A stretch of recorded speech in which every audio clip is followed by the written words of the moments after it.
Good afternoon, Madam Secretary. Please take the roll.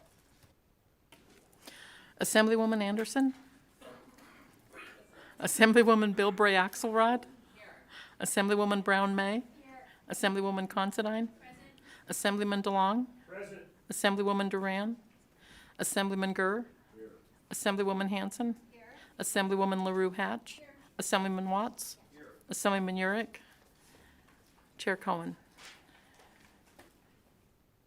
Thank you, and I am present. Please mark Assembly members Duran and Urick present when they arrive. I know they're in a long commerce hearing.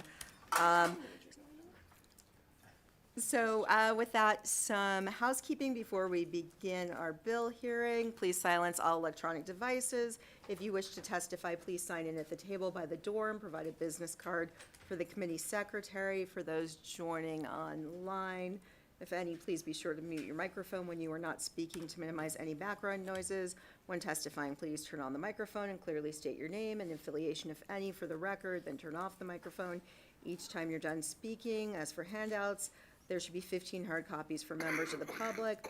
Electronic copies should have been submitted to the committee manager by 4 p.m. Yesterday for members of the committee. We expect courtesy, and I'm sorry, at noon by yesterday. We expect courtesy and respect in our interactions during the meeting, even if we don't agree. And please note, committee members will be using our laptops and other electronic devices to communicate and to review documents. Please don't take that as a sign of disrespect. Again, using them for communication and for reviewing exhibits and the like. So we do have one bill hearing today, and then we will have public comment. So with that, I will open up the hearing on Senate Bill 76. Senate Bill 76 establishes provisions governing certain products that contain intentionally added PFAS substances, and I will invite Senator Neal to begin whenever you're ready.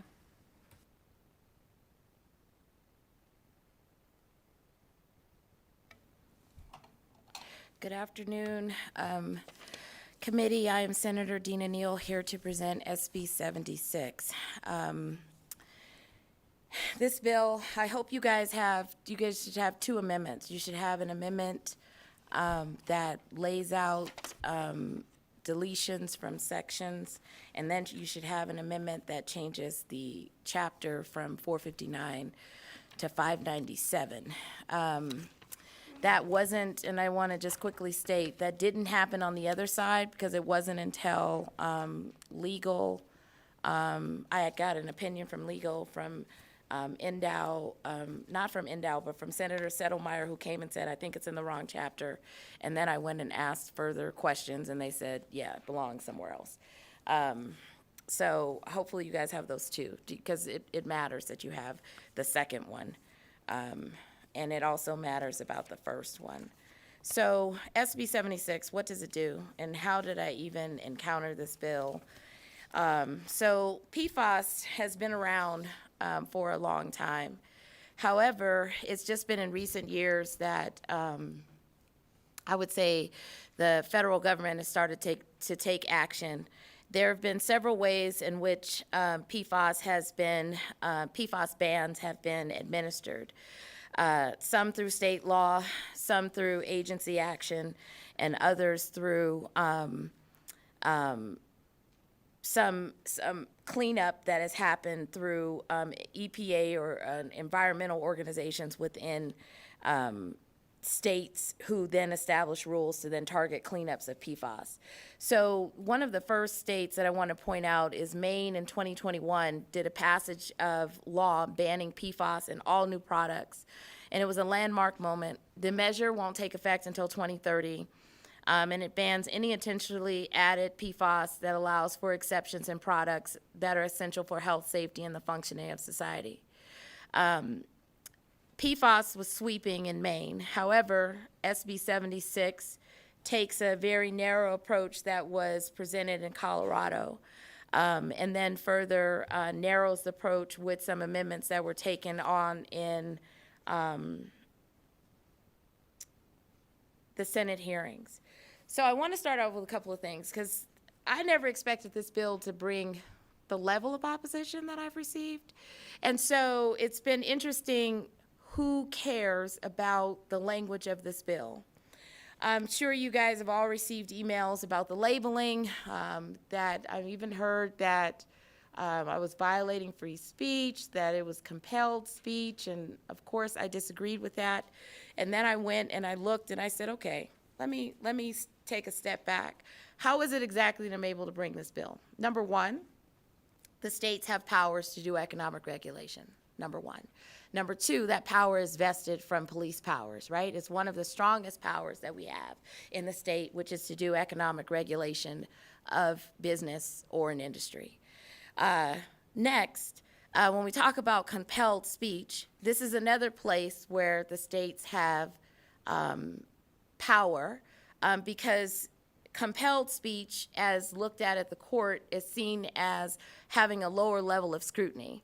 There is a recent case in 2019, it was American Beverage Association versus the City of San Francisco, where there was a challenge saying that it was compelled speech, and they argued that the state was somehow improperly restricting commercial speech. So then I went and looked, and I said, okay, well, what's the rule? Number one, the Ninth Circuit cited and analyzed Central Hudson case that said that the government may restrict or prohibit commercial speech.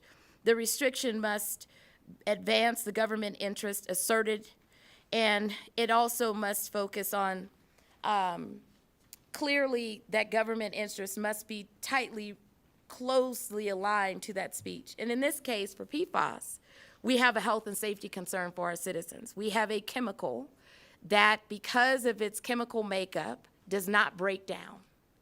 It is called a forever chemical because it stays in the environment forever. And it has an effect of staying, you can breathe it in, it can be in your water, you can have contact with it, which the studies are still ongoing, that will have a negative impact to not only your children, but to you as an adult, and it will stay in your environment. The other thing that I looked at, trying to figure out am I in violation of compelling speech, I looked at a second rule. It said that the government may compel truthful disclosure in commercial speech as long as the compelled disclosure is reasonably related to a substantial government interest. And in the case in the Ninth Circuit, they cited Zauderer, where the defendant claimed that there was a burden, an undue burden, and the court said that you have to prove that the warning is not justified and that there's an undue burden. So then I said, okay, well, let me go back and look at my language and let me see if somehow I am justified in asking for a warning on a chemical that is being produced in products that is causing harm, not just in the state of Nevada, but nationally. And it just so happens that before, when I presented this bill, we didn't even have the Swan Lake story. That was just some, cosmic alignment that there would actually be a legitimate case in Nevada where it was just like PFAS has been found. Because the only thing that I had in the record was everything from other states. Hawaii, that found it in their water and they took action. California took action to ban PFAS in cosmetics, textiles, while requiring companies to report data on other products. Washington allowed their State Department of Ecology to issue PFAS regulations within 3 years, making the Act 2025.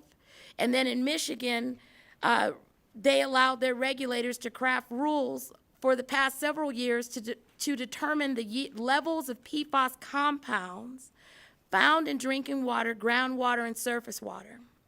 So I wasn't new to the party, right, on PFAS. I just happened to be bringing a bill in Nevada where it raised all kinds of alarms that what is she doing, why is she doing this?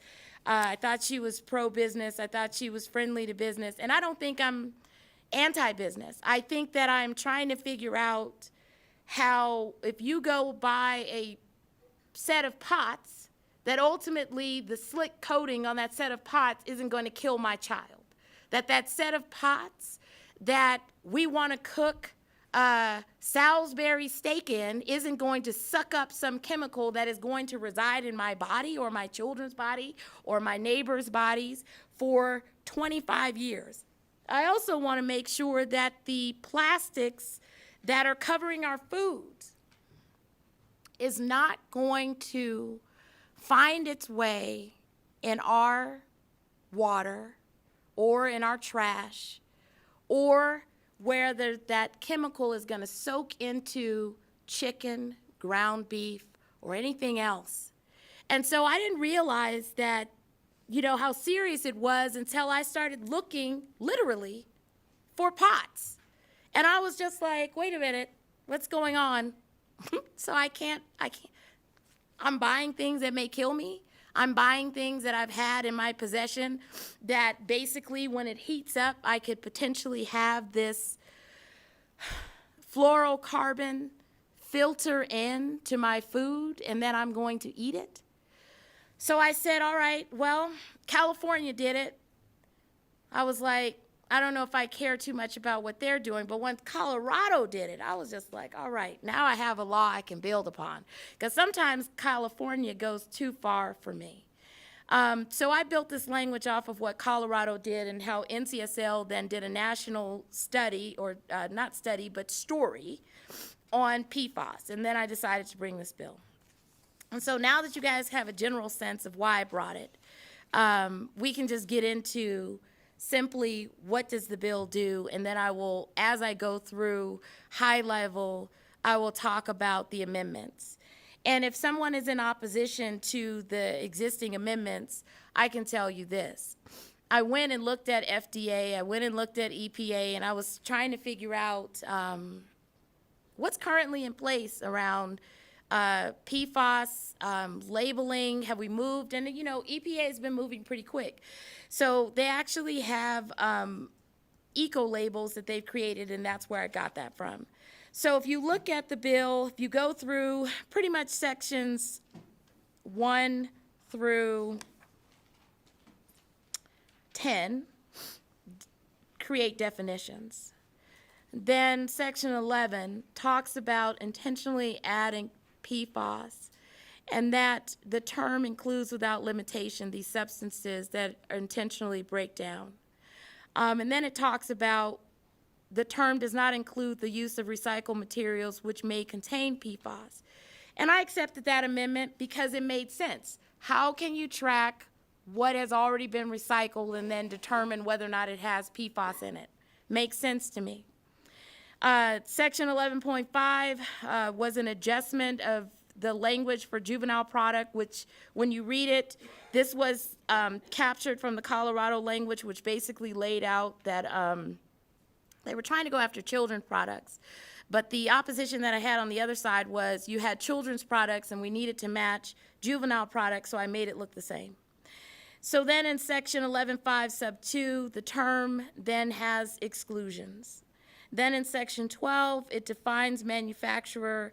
Then in section 13, it defines package. And then it goes on to packaging component. And then what is PFAS as defined in section 15, which was defined and described prior to this bill from your own member on this committee, Assemblyman Watts. So it was just an adaptation of what he had. And then there were individuals that opposed that definition, and I didn't change it. And then in section 16, we have product, what it means. And then in section 17, textile furnishing, upholstered furniture. And then in section 20, talking about 223 does not apply to the extent that those provisions are preempted or in conflict with federal law. Then in 21, here's where the amendment steps in. So there was a lot of opposition to the language of lines 12 through 17. And this is where the argument came that it was compelled speech, it was going to cause confusion. that I was adding in language, not only bilingual requirement, but also forcing a label to exist that they're not sure how it would fit on their product. So I went looking to see, okay, what has EPA done on this? And then what I found was that EPA had recommended standards and eco labels. They started this process in January 1st of 2023 in order to define or have labels for PFAS. So I decided I would adopt that because when I looked at all of the language on the EPA website, they said that a lot of businesses agreed or liked the eco label because they felt it wasn't discriminatory. They felt that having one symbol across all products was fair, and that they weren't going to, one person would see their product versus another and say, well, because this one has intentionally said that they didn't have PFAS, then maybe that's suspect, that it kind of gave an equal playing field by adopting the eco label. So I put that in there, and what I put in there, that the manufacturer must adopt and apply the EPA standards, specifications, and recommendation, because it's already established. Now, is it continuing to go through the process? Yes, but they have a really long list of already where the eco label should apply. And by putting in the language, the assumption is that as EPA grows and gets more definitive, probably the eco label will too, and therefore the manufacturer should follow that policy. In section 22, I amend A1, saying the same thing, adopting the eco label, and then I go on and say in section 22A2 that the statement must accompany the product, because there was a comment about, well, you're asking me to do all these things and I'm not sure that I can do all of these things as a business. And so, to me, you put the symbol on there if it's an eco label, and then you should have a statement that accompanies the product. You should have something. I'm like, how many times, whether or not you open a can of soup or something, and there's a label that you can peel off, and then it'll give you some instructions. So I expect for if there is a product where you are saying that you have not intentionally added PFAS into your product, that we at least having a conversation about what is PFAS, how is it not a part of this product, because EPA has been doing this roadmap on how to educate the nation, actually, on PFAS. The next amendment on section 22 sub B, I then continue to make the conforming changes so that it's equal, whether or not you're brick and mortar to online sales, same standard, the eco label. And then in section 25, I changed the effective date for sections 1 through 23 to be effective on July 1st, 2024. And then for the selling of the product itself in section 24, I made it October 1st, 2024. There was a lot of opposition that I had on the effective date when I had it on the Senate. And at the time, I needed more time to think and process the date. I did not want to put it to 2025. I have no interest in moving the date to 2025 to the next legislative session. And here's the reason why. Because of what I experienced on this bill and trying to change policy that happened in 2021, and literally saying I would like to change the definition in 2023. So I wanted to go into effect in 24. And sub 8, in line 8 on the conceptual amendment, I put in amend and add conforming language where appropriate related to products covered by the FDA and EPA language that affects food packaging with PFAS. Because what I found was that there's already adopted regulations by the FDA on authorized uses of PFAS in food contact applications. And my expectation and intent here is that as EPA continues to develop and really streamline what are the standards that FDA will follow, and there should be some overlap. The next sentence says, in addition, where FDA and EPA has jurisdiction over products not excluded in this bill, the manufacturers should apply the language access policy, and it must conform to Executive Order 131166, which is improving access to services with limited English proficiency, because I had opposition to the bilingual piece. So then I went looking, saying, well, was there any point where EPA or the FDA adopted a language policy? And the answer was yes.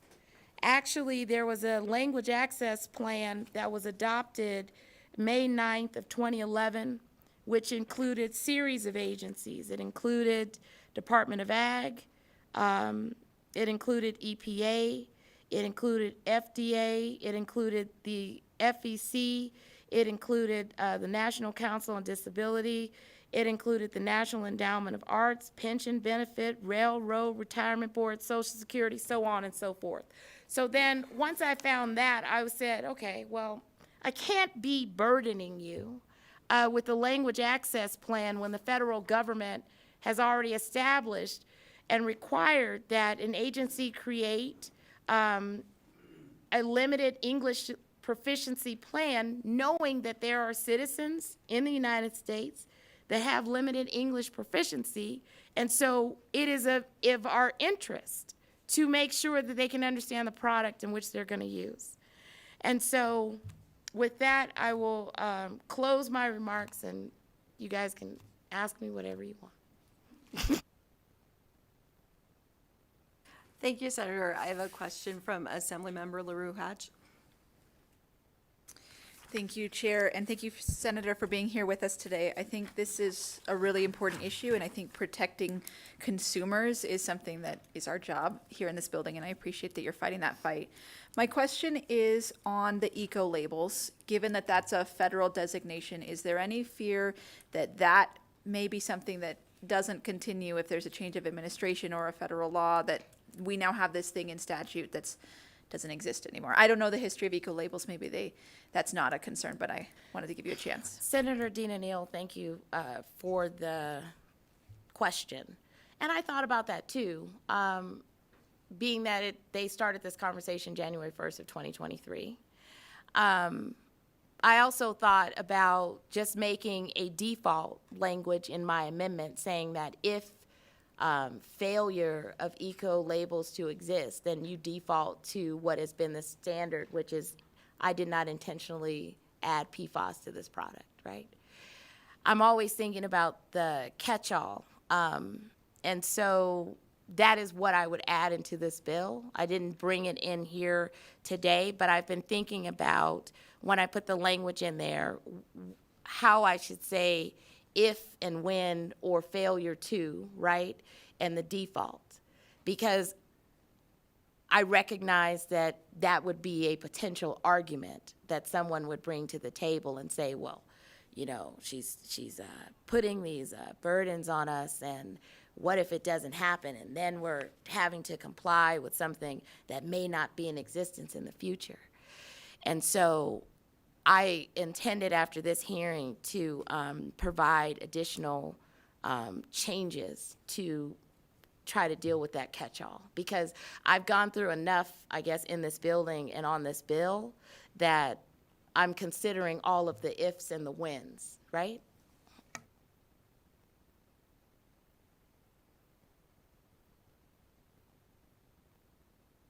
Assemblyman Gurr. Thank you, Madam Chair. Thank you, Senator, for the presentation. I just, you were going to address the amendments that were on the bill. What about the Motorcycle Industry Council's amendment they proposed? What, have you looked at that? The Motorcycle Industry Council that proposed an amendment? I have not seen that amendment. Can you tell me what it says? They're trying to exclude youth OHVs from the PFAS ban in SB 76. You've not seen that? It's on my list of exhibits.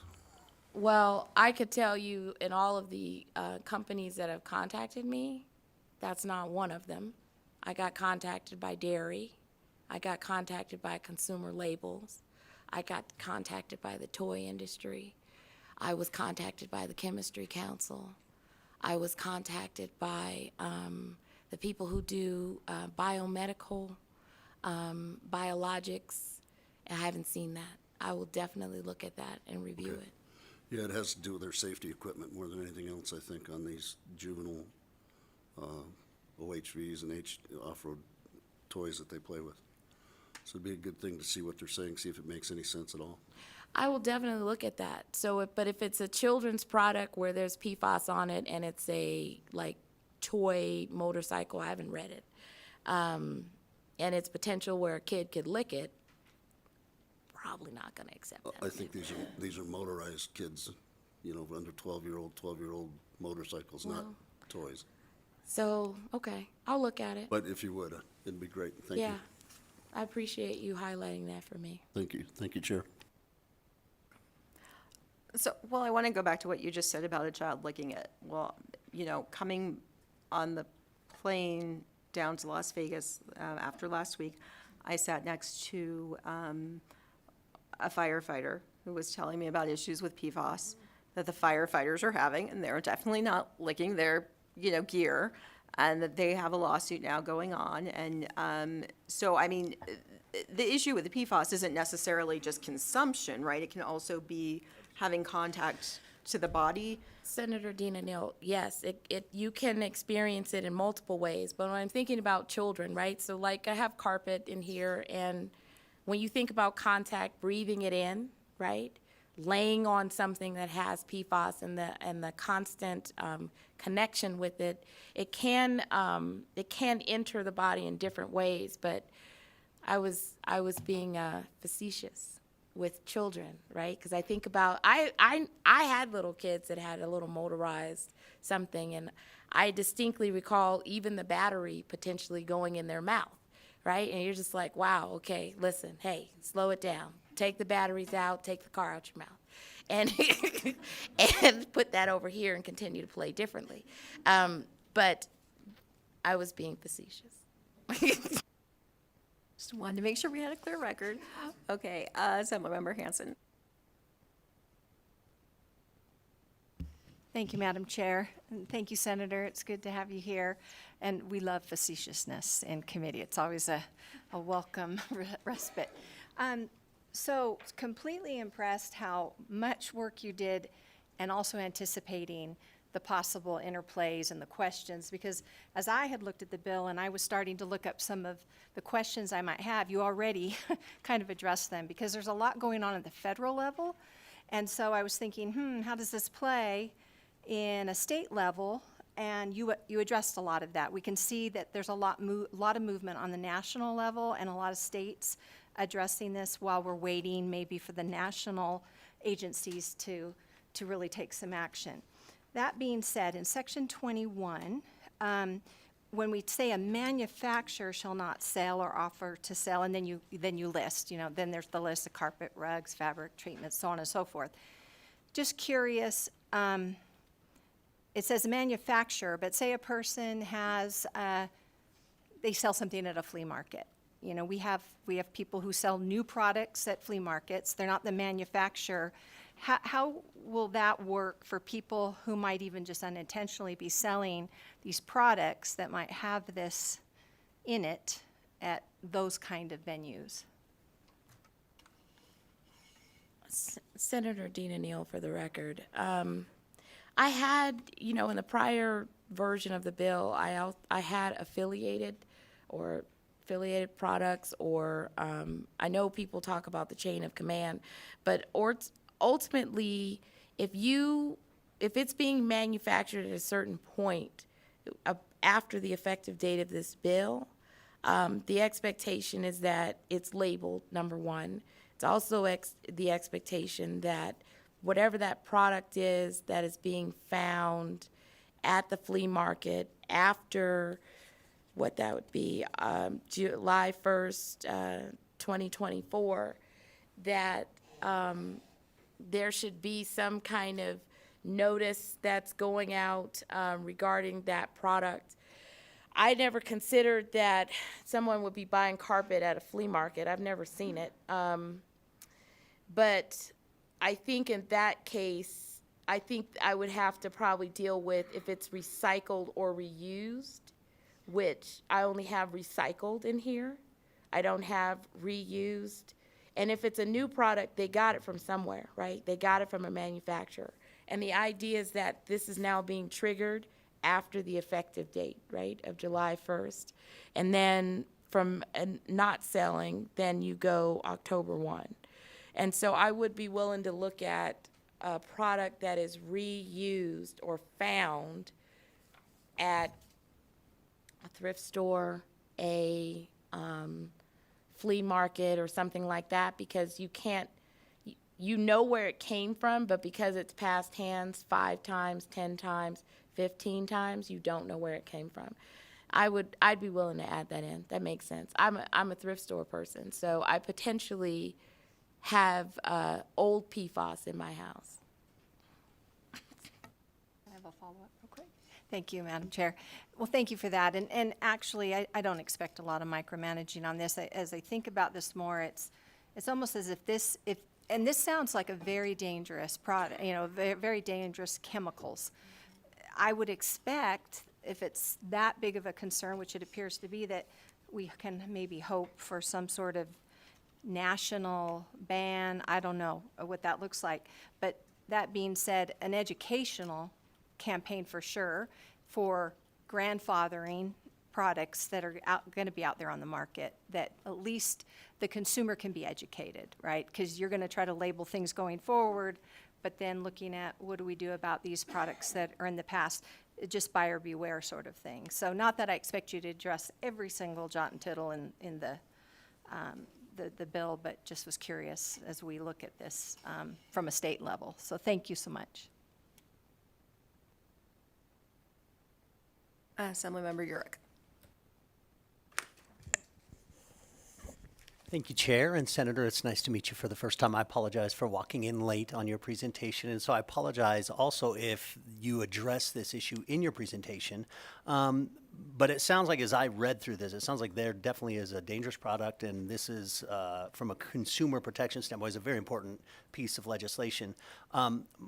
I know that from my prior experience as a law enforcement officer, sometimes without any enforcement, these things, people don't always necessarily volunteer. And I was just curious, what is the enforcement mechanism in this? Did I miss it, or did you cover it in your presentation? In other words, who's in charge of enforcing this? So, for example, Section 23 talks about a civil penalty of $1,000. Does this create a private cause of action, or is there a separate enforcement arm within the executive branch that will be enforcing this? Thank you for the question, Senator Dina Neal. At this point, it would create, so being that the chapter is going to change from NRS 459 to 597, it would ultimately become a private right of action.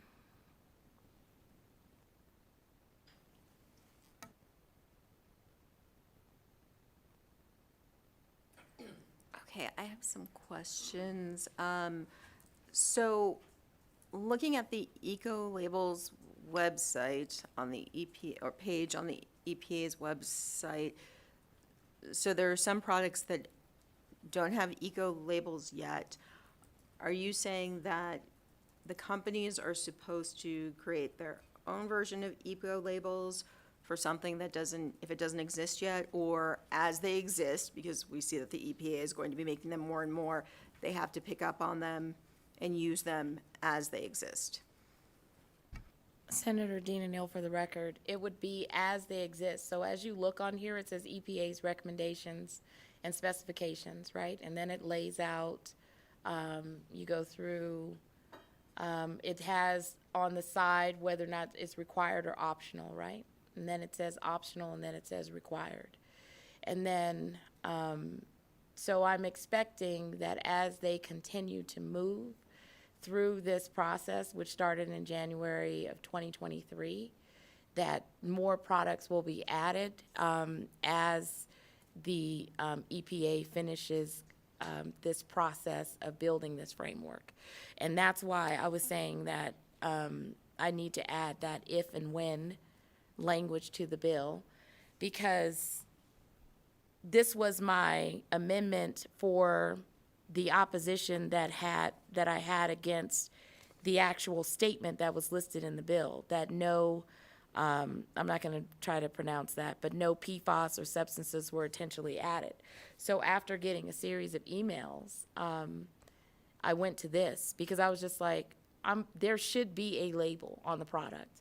I've seen at the dollar store a no PFAS sticker. And so if I can see at Dollar Tree a no PFAS sticker, then why can't a larger company do the same, right? And when I saw that they had the eco label, and then when the narrative was that they saw it as fair, they saw it as not discriminatory, they saw it as not having confusion, I was just like, well, EPA is moving in this direction. This makes sense to probably add this on because it looks like a lot of businesses agreed with the policy about adding that label. And so that's why I decided to do it.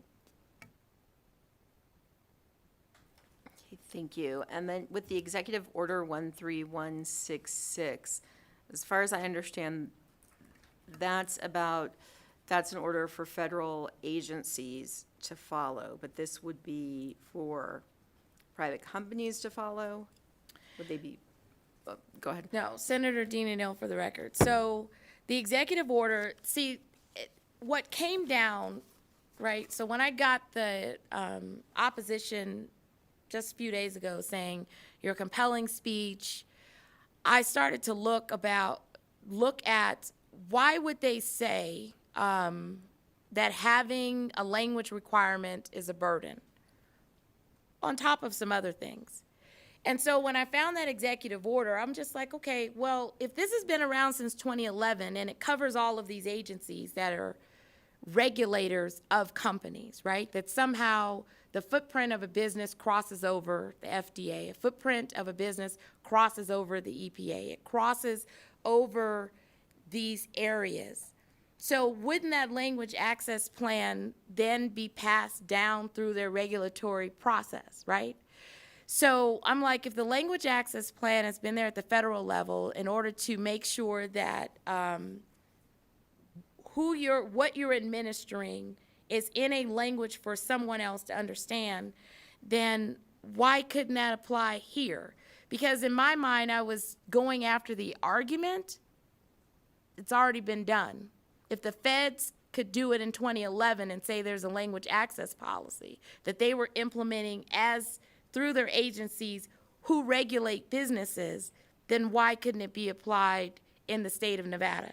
Now, for me, I rather us just create our own language access plan, but those bills are moving through this session. So that's why I applied that, because from the way I've always understood it, when we look at federal agencies, they are the ones who are implementing regulatory policy that businesses follow.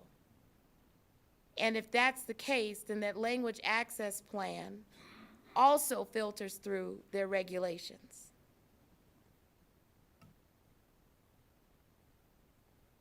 Okay, thank you. So I don't know if you're going to know the answer to this, but so does that mean if I buy a cleaner that's got directions on it at the store and it's got multiple languages on it, is that probably because the feds have required the producer to do that, or is that because the business just chose to do that? So I don't know the answer to that. Senator Dean Neal, this is what I know. I know that when you have a vacuum, when you have a hair dryer, it literally is in French, Spanish, Chinese, English, and some other language. That has been an adoption of policy for a long time. That I have seen multiple products that when you uncover the label, whether or not it is Theraflu or a vacuum, it is being printed in multiple languages. What I do know is that most regulatory agencies have adopted some policy in which a business is conforming to. And I only know that just from the administrative law piece. But if someone such as legal has more breakdown on an administrative law, the way that I know it works is that an administrative agency proposes regulations, They go through the process of implementing a public comment period, and they get businesses to weigh in. That public comment period closes, and then a regulatory process is finalized, and then that is then adopted and then applied across the board to businesses. Okay, thank you, Assemblyman Watts. Thank you, Madam Chair. Thank you, Senator, for bringing the bill forward. As you referenced, I have some familiarity with this issue, and the first legislation in this state that addressed this was Assembly Bill 97 from the 2021 session, and it actually did address certain childhood items, upholstery, and other things that had fire retardants in them that are toxic. And I went to pull up some of that legislation to kind of compare it to the bill and some of the amendments you presented. And, you know, it included language around manufacturers or wholesalers not knowingly manufacturing, selling, offering for sale, distributing for sale, or distributing for use. So kind of to some of the issues that were brought up by some of my colleagues, I think the focus on the manufacturer delivering those products for essentially to be sold new in the state, I think a lot of that language tries to aim at that. So it's aimed at that manufacturer, at that initial new resale or sale level, as opposed to used or resale. And then, you know, it included, without getting into all the details of what was in there and what was covered, but, you know, it included the provision that if somebody violated it, they're subject to a civil penalty of $1,000. So there's a lot of alignment there. And it became, you know, this was in the 2021 session, became that those sections became effective on July 1st of 2022. That, I believe, kind of aligns with some of the proposals in your latest amendment. And I just wanted to kind of put that out there and say I appreciate your efforts on this. It's an important issue, and I started to look at this just with some of the issues that firefighters have seen because of their significant exposure through both their protective equipment, which we didn't address, but also with the use in firefighting and in training, and trying to limit the exposure to these chemicals that our first responders had.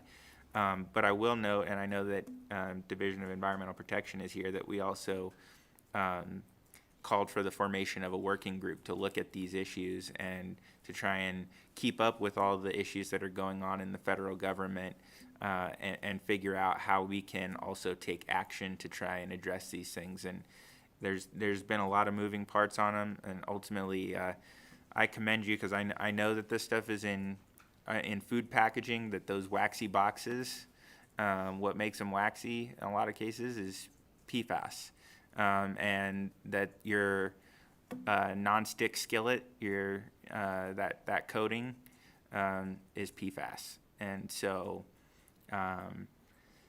but I didn't bring it up at that time because I was trying to open the door to even considering what to do about these. So I appreciate all the work that you are doing to try and address this. And I did forward you 2 comments that I received today as a member of the Natural Resources Committee that it sounds like were not shared with you as the bill sponsor. So I hope that anybody that has feedback on this bill not only shares it with members of the committee, but shares it with you, the sponsor, as well. Senator Dina Neal, for the record, can you identify what's the feedback I should be reading while I listen to my opposition? I probably will hear it, but they'll probably call in. But I'm trying to figure out, what did I miss? Howard Watts, for the record, I don't know if you missed it. I don't know if you received it, but it seems like members of this committee received it. So we received a message from the Motorcycle Industry Council, the Recreational Off-Highway Vehicle Association, and Specialty Vehicle Institute of America, asking to exclude youth OHVs or specific components of them from the provisions of this bill. They noted that because they didn't want potential safety concerns from those items not being available to young people, those are also exempted from certain lead requirements, which I personally found concerning, but that's a different issue. So they provide some background on that. And then there was also a message from the Association of Home Appliance Manufacturers asking to remove the "but is not limited to" language for the definition of cookware. Oh, yes, I did see that one. Okay. So, thank you for that, Senator Dina Neal. So, yes, they did ask for that, and then I said, because when I looked at their definition, they removed the word "any" out of my bill, right? So I have any pot, any skillet, and it removed "any." And so I was just like, why do you want to remove "any"? Because is there some new definition of pot or skillet that I'm not aware of that would not delineate the word "any"? Because if I limit the word, because they said that there was California language, and I did correspond with this person back and forth, but I didn't feel like I should accept that amendment, because I was just like, why would I strike out the word "any"? I mean any, right? I don't want it to be limited to, and now all of a sudden we're trying to define pot, right? I literally had a person say, I need you to define use. And I was just like, no, right? We're going to go with the plain language, Webster definition of use, and I'm going to leave it right there, right? Because we know the default is that if it's not found in some legal dictionary, right, then it would be the plain language of what it means. And so that's why I did not accept that amendment, because I didn't want to remove the word "any." I did the comparison, and I selected for the purpose of the policy to keep the word "any" in my definition.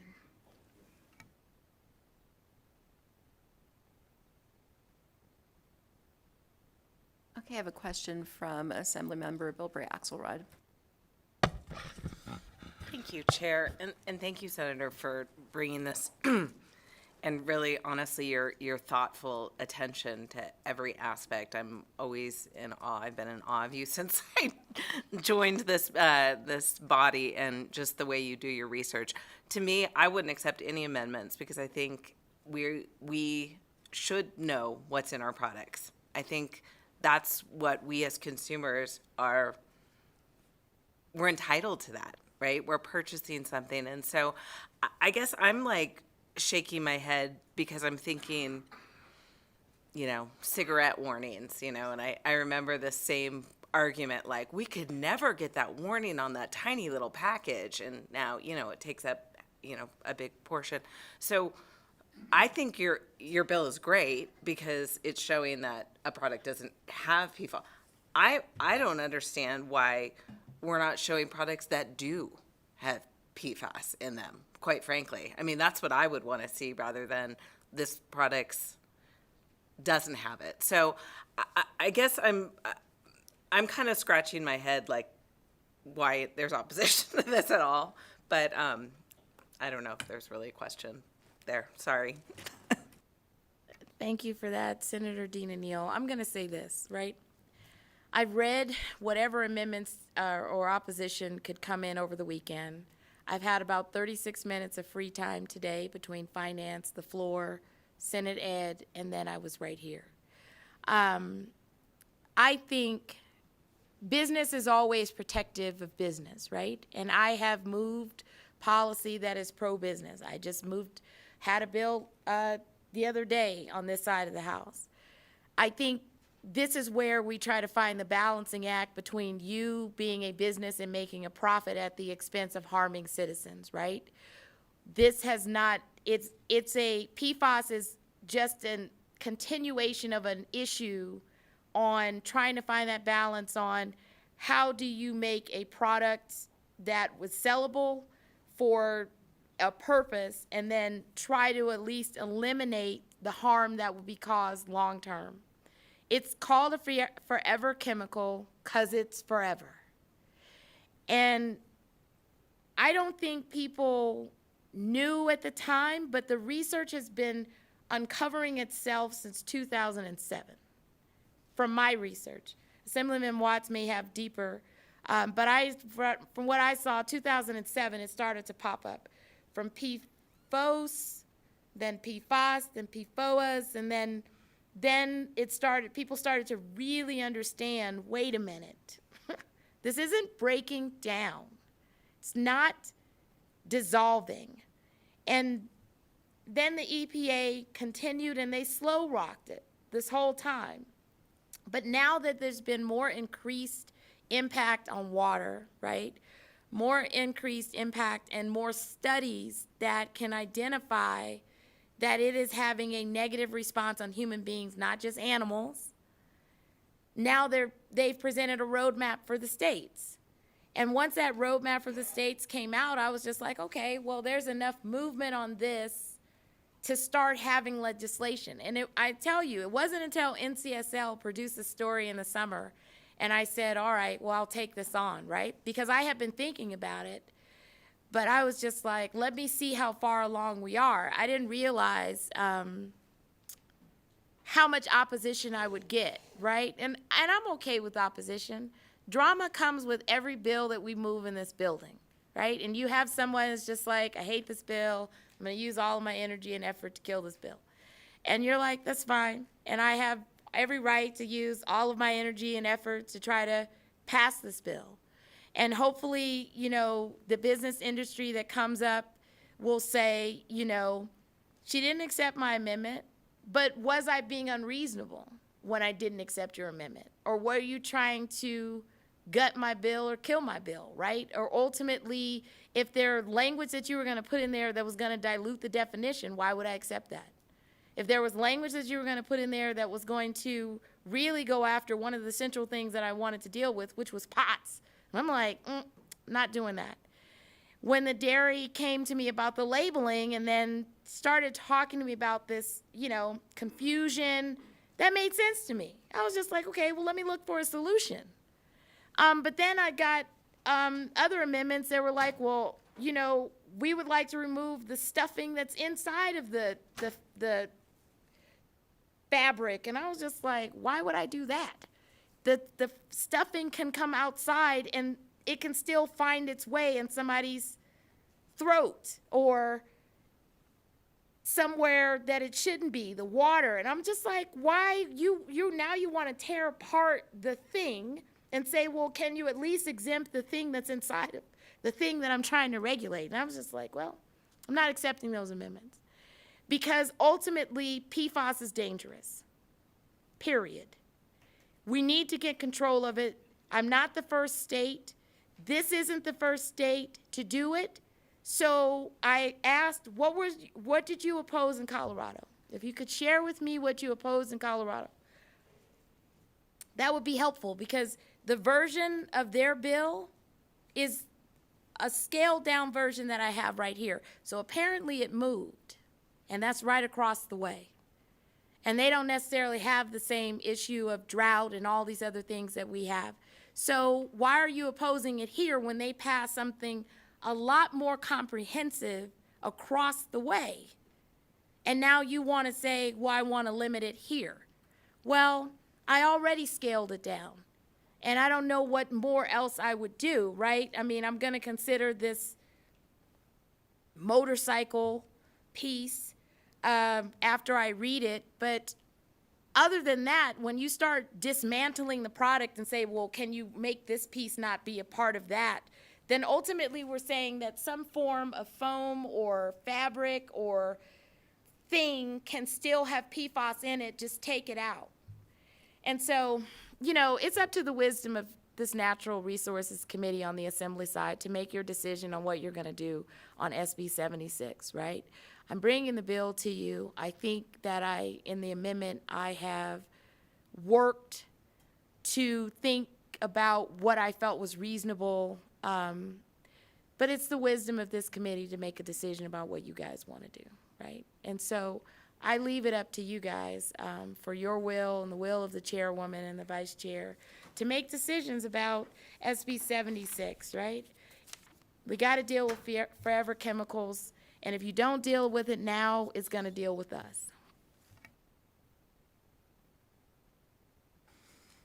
And I'm dropping flowers all over your.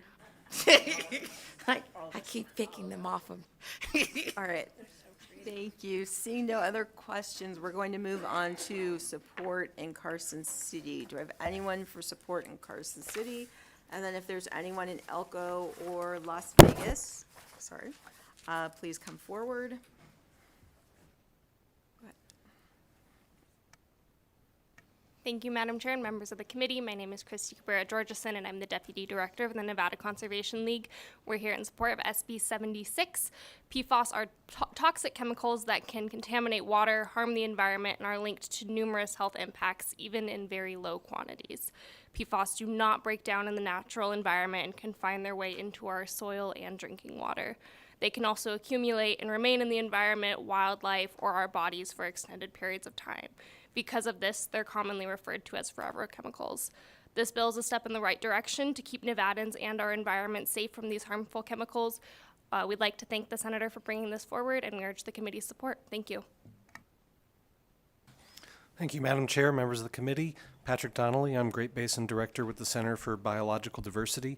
We support this bill, appreciate all the work the Senator has done introducing it and shepherding it along, and the amendments seem to make a lot of sense. So please support this measure. Thank you.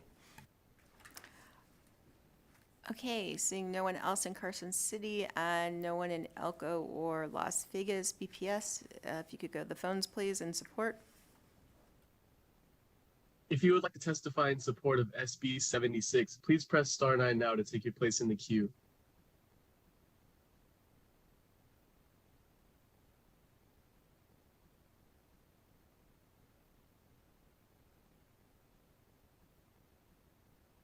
Hello, Chair and committee members. For the record, my name is Matilda Guerrero, and on behalf of Battleborn Progress, we're in support of Senate Bill 74.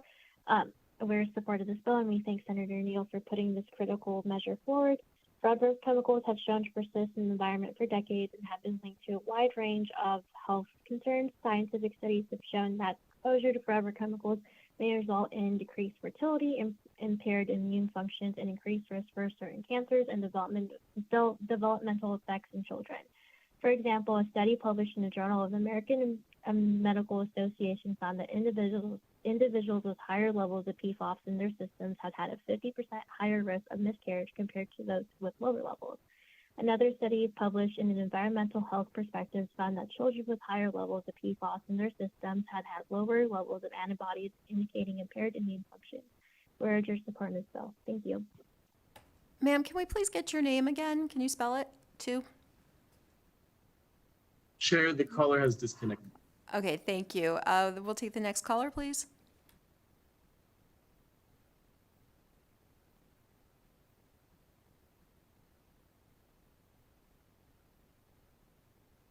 Caller with the last 3 digits, 445, please press *6 to unmute.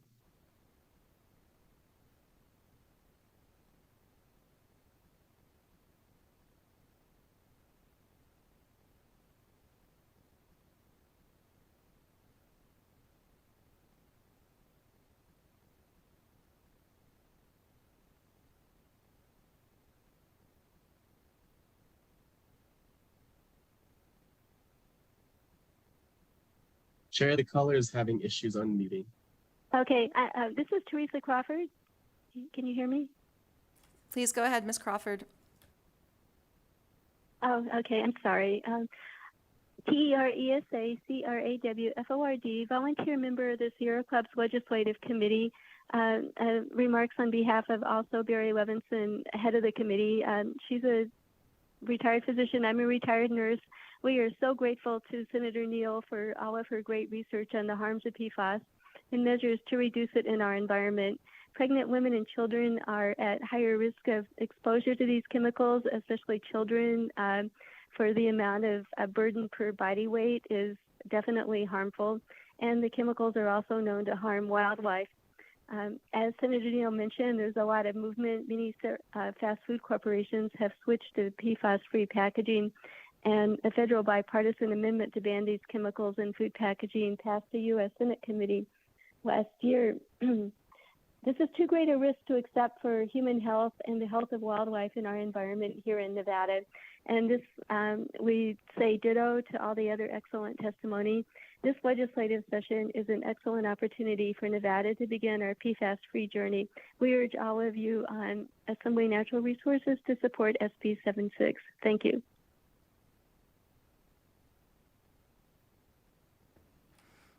Next Chair, there are person. no additional callers with support at this time. Thank you, BPS. So with that, we will come to opposition in Carson City. And then if there's anyone hiding in Elko or Las Vegas, please come forward. And anyone else in Carson City, please go ahead and fill in the chairs. Thank you, Madam Chair. Good evening. For the record, Trey Abney with the Abney Talcon Group, here today representing Glen Raven, the American Bakers Association, and the American Chemistry Council. We are in opposition to this current version of SB 76. I do want to put on the record that the Chemistry Council reached out very early, prior to session, prior to this calendar year, to Senator Neal to talk about this bill and these issues. And the language you see in the first reprint reflects some of those conversations, the manufactured by date and the recycled content that Senator Neal mentioned.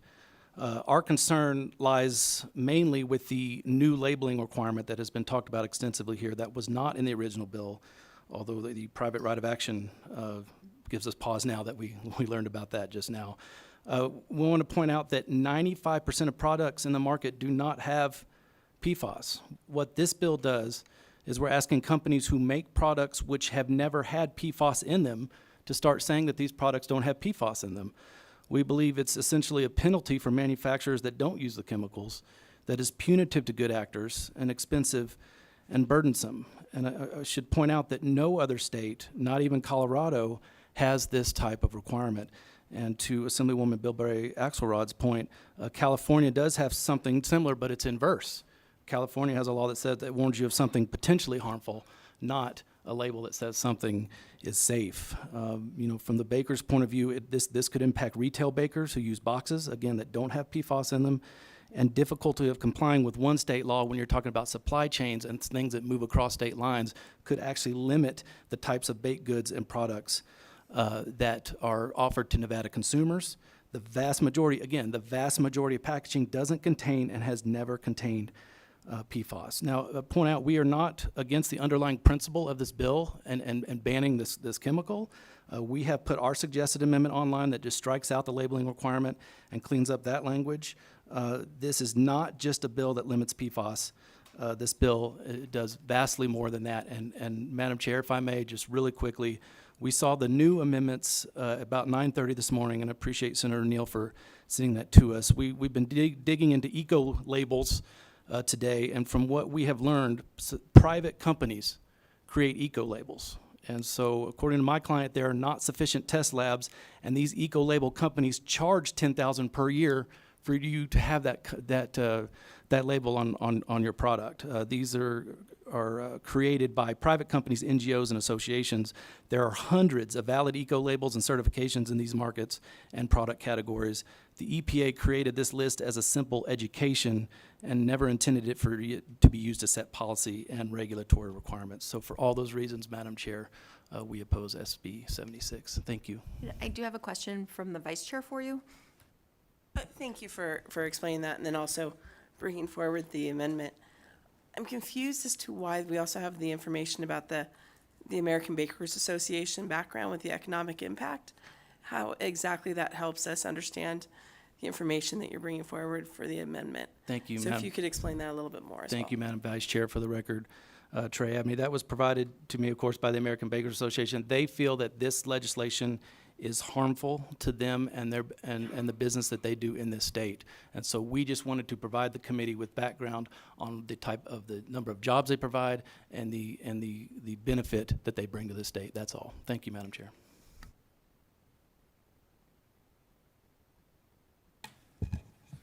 Good evening, Madam Chair, members of the committee. Brian Wachter, Senior Vice President of the Retail Association of Nevada. We too are in current opposition to Senate Bill 76. It's our intention to hopefully be able to arrive at a piece of legislation that the association doesn't have to oppose. I won't be redundant and echo the comments, although I agree with them of Mr. Abney, who just testified. I think, although to clarify, those eco-labels, and we have just learned of the amendment this afternoon, are more of a tool designed for the federal government and their federal procurement system, and allows and gives information to federal agencies that are presented with information from voluntary vendors as to whether or not they meet those federal purchasing standards. And so we would, again, echo the comments of Mr. Abney that not entirely sure that that's appropriate for the intent on the bill. We also oppose the implementation date. This bill currently contemplates that we have about 500 days from today to be in compliance. We are talking about global supply chains, and I can tell you that our association, it's been a little frustrating. Every time this bill is presented, it's in a different format, and it has different language. Some of it's been added, some of it's been taken out. And so it is making it really difficult to be able to kind of track down and actually be able to interpret the consequences and what we are going to have happen and how we are supposed to respond to the overall supply chain. We would also be interested in changes or clarifying the definition of ingredient. The federal government has a definition that the FDA uses, and so we feel that there could be some additional clarification on the ingredient. The sponsor, and we do thank Senator Neal for being a champion on issues like that. We hope that we're able to get to a place where we can comply with it. But when you look around the country at different states where they have enacted this would be the quickest implementation date. You heard earlier that Maine actually has an implementation date of 2030. California's is 25 or 26. I apologize, can't remember off the top of my head at the moment. And so 24 would make it very quick. And so while we want to comply, we are not sure that we can comply under those current timeframes that's contemplated in the current bill.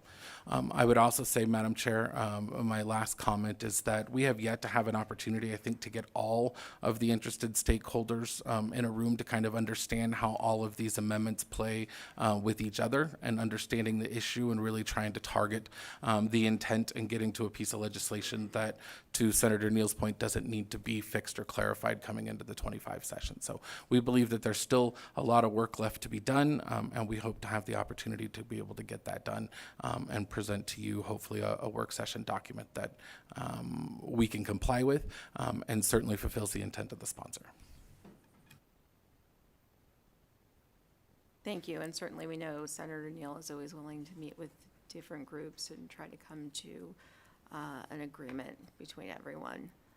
So, okay, seeing no one else in Carson City, no one in Elko or Las Vegas, if we can go to the phones, please, in opposition, BPS.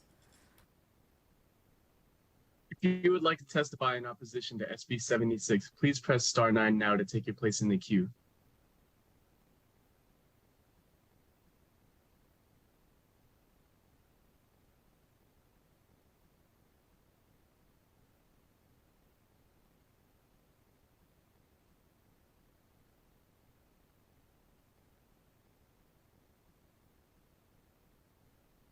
Good afternoon, Chair and members of the committee. Brendan Flanagan on behalf of the Consumer Brands Association in opposition unless amended. Our association represents the world's leading consumer packaged goods companies, from household and personal care items to food and beverage products. Our members are currently undertaking responsible efforts to eliminate PFAS from products and packaging, and we too are supportive of the underlying goal of eliminating intentionally added PFAS. However, we do have a couple concerns, some of which have already been mentioned. First, we're concerned about the product label statement requirement under Section 21, the consumer confusion it would cause and the difficult compliance issues. Consumer trust is a top priority for our members, but we believe such a statement would be confusing to consumers due to a lack of context and understanding. In addition, it would be very difficult to place such a statement directly on the label of many products, even more so for an item potentially as small as a yogurt cup, a granola bar, or a candy wrapper. Also, given that our member products have national distribution, we believe an individual state labeling approach causes additional confusion, and we're not aware of any other state that's already restricted PFAS that has also included such a labeling requirement. In addition, the effective date does not provide reasonable or adequate time for compliance. Product manufacturers need sufficient time to ensure compliance across their extensive regional, national, and international supply chain networks to complete elimination and secure alternatives. Relatedly, we would also request consideration for a reasonable sell-through time period to allow for any products that were manufactured, distributed, or imported into the state prior to the effective date to remain in commerce for a period of time. Thank you for your time and consideration. Thank you, BPS. Next person in opposition, please.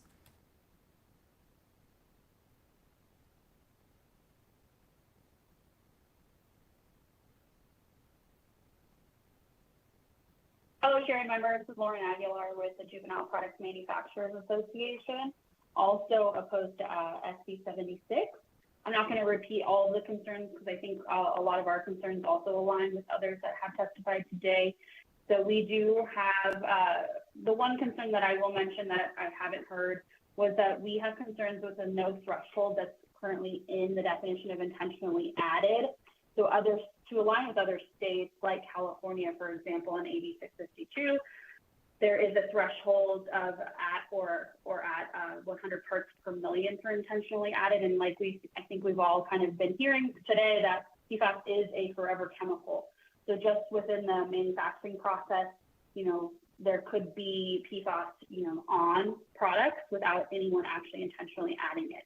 So we would really love to see a threshold added into that definition. And we also have concerns with the labeling requirement that was added to the bill, and that has not been seen in any other state. And we think that that would have, severe consequences for consumers to see things that do not have intentionally added PFAS. For juvenile products, we don't add them into our products. So it doesn't make sense to label something that doesn't have or didn't have PFAS in it originally. And we also want to echo the concerns of the supply chain with that labeling of products. Our manufacturers don't know where our products are going, specifically when they're, sold to retailers and others who then, disperse it out. So it really doesn't work for us in terms of putting this label on a product that would go just to Nevada. And I would also want to echo the sell-through date would be great for us as well. And that's it. Thank you. Ms. Aguilar, are you still there? Yes, I can hear you. Okay, I'm sorry. Could you please state the name of your organization again? Yes, the Juvenile Product Manufacturers Association.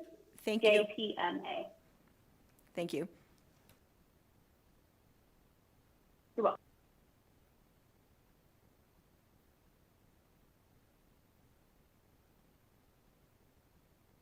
Chair, there are no additional callers at this time.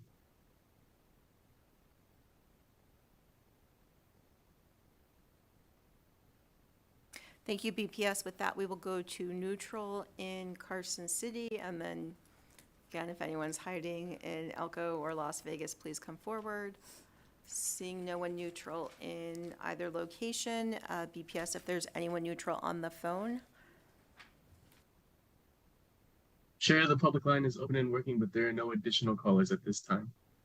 Thank you, BPS. With that, we will invite Senator Neal back up for closing statements.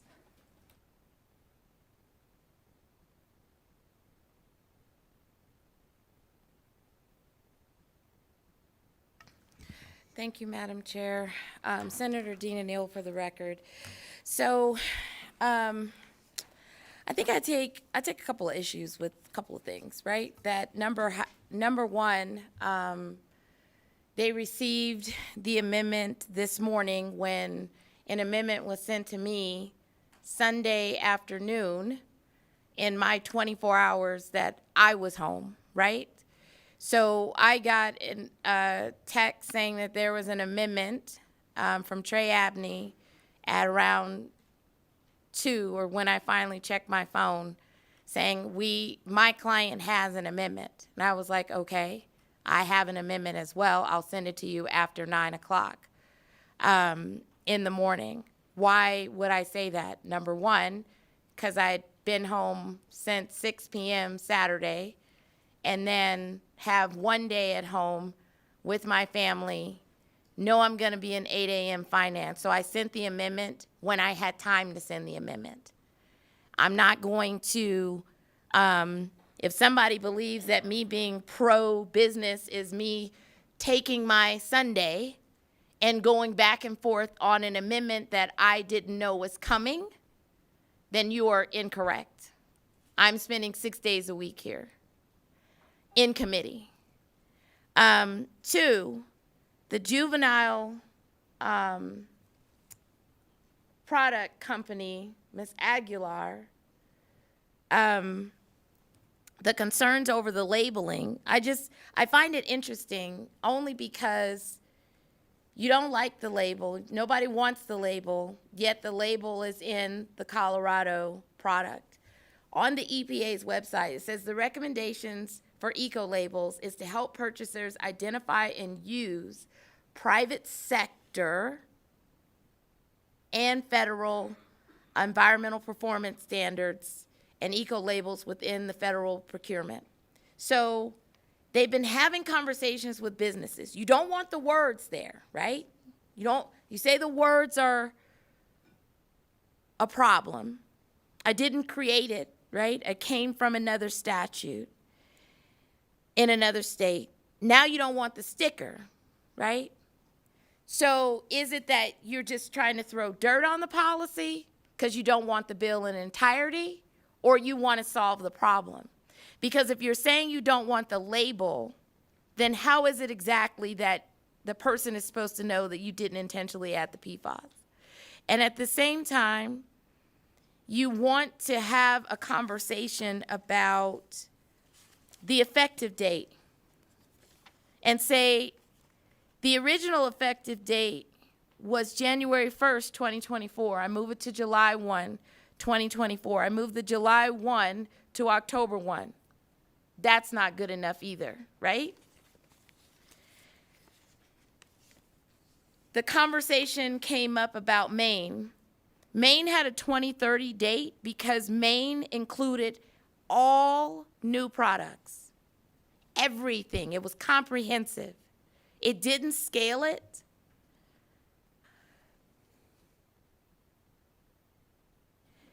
It was also stated that other states have a longer effective date. Colorado's bill passed before this one. This hasn't passed, but there was we're talking about 12 months before. So that means that whatever Colorado was contemplating 12 months ago, which is almost identical to this language here, you are already doing that work, or you should be doing that work to get yourself prepared. So I'm coming behind on a sister state, and you're saying, but not right now, and I want a later date. Well, what's the later date? Is it 26? Is it 27? Because Colorado's effective, a portion in 25, a portion in 26. They started a year ago. I also want to bring up the issue that the private right of action is now a concern. Well, I'm not hiding the ball on anyone. The conversation popped up that chapter NRS 459 may not be the right chapter from Senator Settlemyre. He was saying, I don't think this should be here. Then I went and I asked legal, should this be in 597 where we have other miscellaneous products that we regulate? And the answer was yes. So unless, if there's no agency to be the enforcement arm, then you have to default to a private right of action because there is no agency that is then overseeing it. So then you have, that's a problem, right? So I'm like, let me tell you something. One thing I don't do is hide the ball. it keeps changing, but it's only changed in the past 24 hours because I just worked on the amendment on Sunday after spending half of my day in Senate Finance and then on a plane and then going home. Then I worked on it on Sunday. And the reason why I didn't send it out on Sunday is because should I spend my last 6 hours going back and forth with you on an amendment I didn't even know you were sending my way when I'm at home? The answer is no. I don't work for the lobbyist. You don't get to take my time on the one day that I have at home and then come in this building and then claim she is constantly changing the document. I've changed the document based on the suggested amendments to me. And I have taken in the ones that were reasonable and made sense. Some of this is just straight dirt on the bill to kill it. Facts. And I'm not mad at retail for being in that position. We'll be friends in a couple of months. However, I'm okay. The sale date, I had the sale date provision, or I had a piece in there that if it was manufactured, imported after a certain period, that's when that there was going to be a new date that applied. And I'm looking through the bill and I was trying to make sure that it was going to be, it was actually in section 24, line 15 and 16, that any other textile or any other carpet or rug or that was manufactured or imported before July 1st would have an extended date. Now that needs to be adjusted. But now I'm hearing the sale date piece again, and I actually don't have a problem with that one. I have a problem with the characterization that somehow I keep in the shadows making changes to a bill and they don't have the benefit of seeing what it's about or what I am doing. I haven't touched the bill since Sunday. And I made those changes. And so if the characterizations are that, she keeps shifting and doing all of this stuff, first of all, I thought the eco labels would simplify it. Put a label on the product. You don't want the words, but really what you're saying is, I don't want a label at all. That's actually not okay. There is no legislation that I would find that they would come in here and say, I accept it. I don't think they want Colorado's language. They certainly wouldn't want Maine's. I didn't even bring Maine's in here. I scaled Colorado's down. And now we're still saying it's not, it's this, it's that. And I'm saying, fine. If you have a reasonable amendment for me, I'll accept it. If your ultimate goal is, well, I'm going to water the bill down so it's ineffective and I'm just going to kill it, because then I'll be able to then go back to the other clients and the industry and say, well, look, she added this, and that is the death needle. You guys have all been in this building long enough where a member can give you an amendment that will kill your bill, that will create conflict, chaos, and confusion because you think they're helping you, but what it's doing is sending a flare right into the air saying, now there are other issues with the bill. You didn't have a say, they didn't have a say in the eco label, but I didn't think there needed to be a say in the eco label because it was already out there. I followed and was saying, okay, there's what they're saying, because honestly, I think I could just have the label. I could just have the written language. It's not compelled speech. You'd be hard-pressed to make that argument with me. You'd be hard-pressed to win it in court. I'd like to see you do it. And so at the end of the day, I looked at the auto deal, the motorcycle. They were talking about protective clothing and some other things. Some of what they have makes sense, not all of it. The sale date makes sense to me. But some of the rest of this about, it just keeps changing, that's dirt. That's effective. Let me throw some dirt on the bill. I am the queen of throwing dirt on people's bill to kill it. And that's what they're doing here. So once again, I will continue to work on what I think is best and then I will take in some consideration. But what I noticed was that they're like, oh, I just saw it at 9 o'clock, and it's not what I wanted, though. Okay, but it's probably not going to be what you want. Because ultimately your goal is, I don't really want SB 76 to pass out of this building. Well, that may not be the end goal, but I leave it in the Assembly NatRam to make a decision about what happens. But I'll work on the bill, and I'll work on some pieces that make sense. But at the end of the day, Forever Chemicals needs to be regulated in the state of Nevada. It is being regulated either through agency process and other places. If you were to look right now and put in a state, you would find that there are several states that have moved either in policy or reg. So why are you so against Nevada doing it? I'm confused, but everybody knows that if you continue to keep throwing dirt on the bill, you can continue to keep characterizing me as if I am not having an open mind to what you have to say. I'm going to say that's not true. I'm not going to accept anything that diminishes this bill, so I'm putting it out there. If you have something reasonable, I've accepted those reasonable amendments, and they're in the reprint. Come to me with something reasonable. If you're coming to me with the dirt, in order to cause conflict, I'm smarter than that. I'm going to research what you send me, and I'm not going to accept it if it ultimately is the demise of this bill. So if you have something that's wise and reasonable, I will listen to you as I've always listened to you, but there needs to be a balance between business and Forever Chemicals killing people.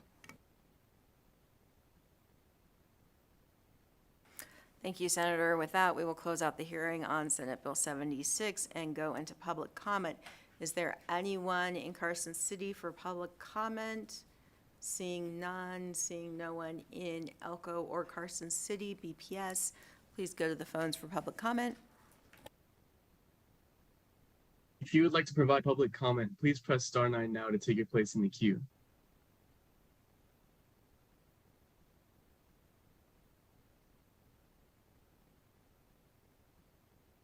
There are no callers choosing to provide public comment at this time. Thank you, BPS. So before we adjourn, we will have a hearing on Wednesday. Not as long as I thought it was going to be, Assemblymember Hanson. So with that, we will adjourn. Thank you all.